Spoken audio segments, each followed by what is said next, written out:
Why Malacca? I'm the UMNO Swing Council of Malaysia. I was voted into UMNO Swing Council by all the delegates from Malaysia. But you sort of want a more... But I believe what Malacca has done is just like what other states have done.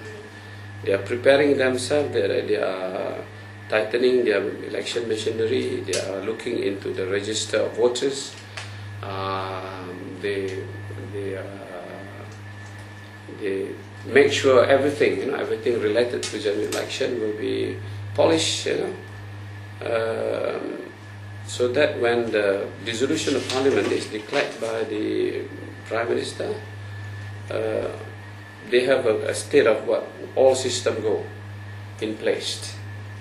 So this other states also have done the same.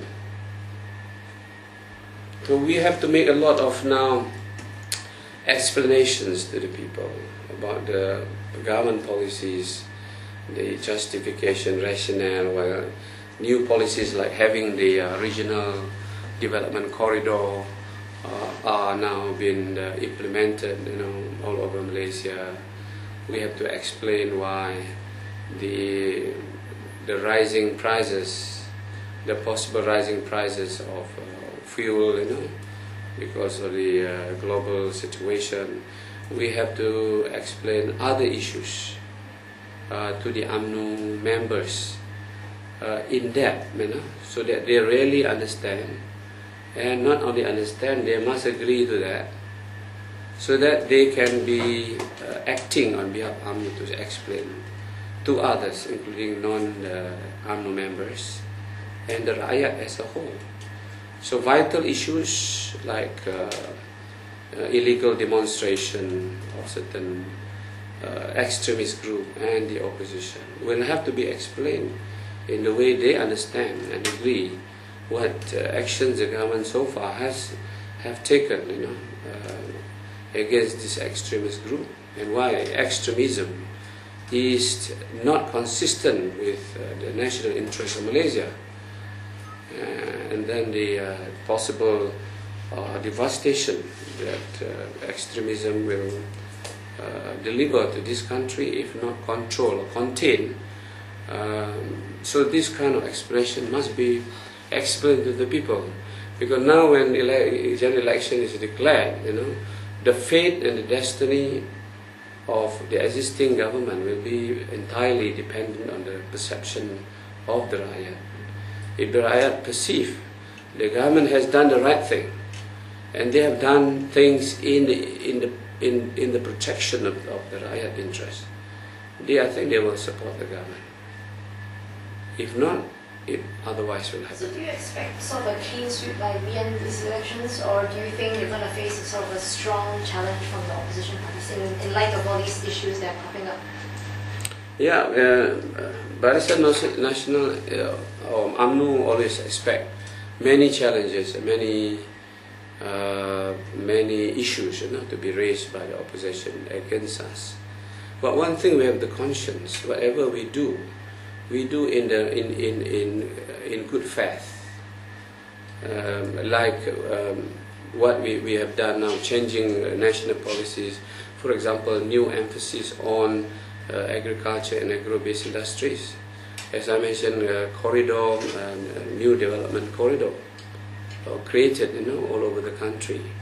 We are trying to manage the high rise, the possible rise of prices of essential goods like petroleum by giving subsidies to the Rakyat. Now our children go to school, with all free school fees, free books, and many other things, assistance they offer and they give to the parents all over the country. So that at least will subsidize, the rise in the cost of living of the people. So explanations will be continuous and going to be intensified as we approach the possible date of general election.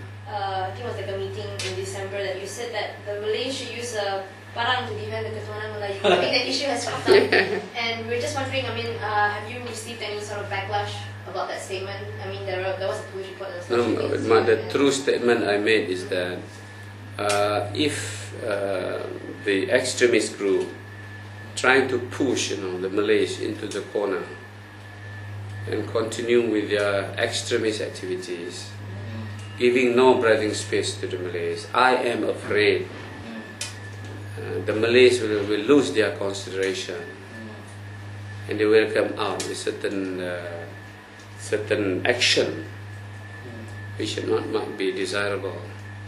So this is a pre-warning.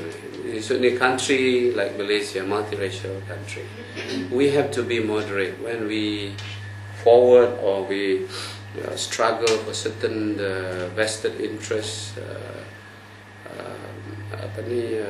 and other interests, so that in the state of moderation, we will respect each other. We will place national interest above any smaller interest than that. You're speaking about extremist groups, and I can safely assume that you are talking about Indra. So the thing is, they've always said that don't have qualms against Malays. They only have issues with UMNO. What do you have to say to that statement? We have no issues against UMNO because whatever we do collectively. Even though UMNO is dominant, UMNO is doing things, especially the process of decision making, is in a form of collectivity. We have a cabinet, and the cabinet membership consists of various races into that, forming a coalition government. And definitely in the deliberations, before they make decision, everybody is given the opportunity to express their views. The Chinese can be said to be represented by MCA, by Gerakan, by PPP.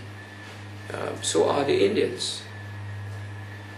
And when they make decision, it's always a collective decision, a decision which is accepted by all the leaders.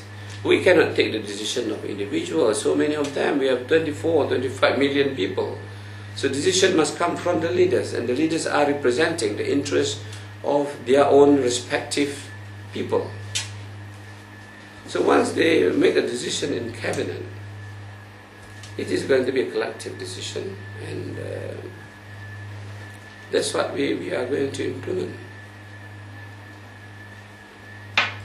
Hindra or other extremist groups should fight the Malaysian way. The Malaysian way is parliamentary democracy. If they are not happy with things they feel unfair or a manifestation of injustice, they should fight the way other parties, political parties, are fighting. We cannot resort to violence. We might be angry, but the way we are fighting for certain issues must reflect, the very institutions that we are practicing now. And our institution definitely is parliamentary democracy. And they can join any party, which is a legal party in the country, to voice out what they are going to voice out. What is the state doing for the pig farmers in Malacca? Because I'm not in politics of Malacca, right. But from my observation, they have, at this present moment, there's a ceasefire situation. Okay. They should maintain this ceasefire. Negotiation must go on until you achieve a certain settlement, mutually acceptable to the both parties. Because this involves many issues. For example, the government is looking at environmental problem over there. And environmental problem is a problem. I was born and brought up, in this place. I know when I go to the sea, and then after I swim, I discovered a lot of problem on my skin. That big at that time, long ago.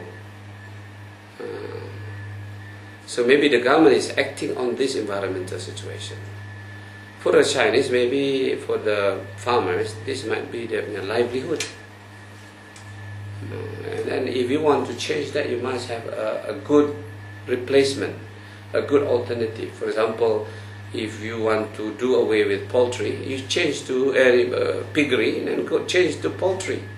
Compensate what they have done. Compensate what they have and then change to maybe poultry, poultry which is more acceptable to the Malays and the Chinese. And then the exploiters will make use of this by connecting it to religious issues. That's becoming worse. You cannot stop people from talking. So environmental issues, livelihood issues, and then religious issues. So we must have wise leaders to do that. And Malaysian being tolerant, wise, and very moderate, should be able to find a good solution.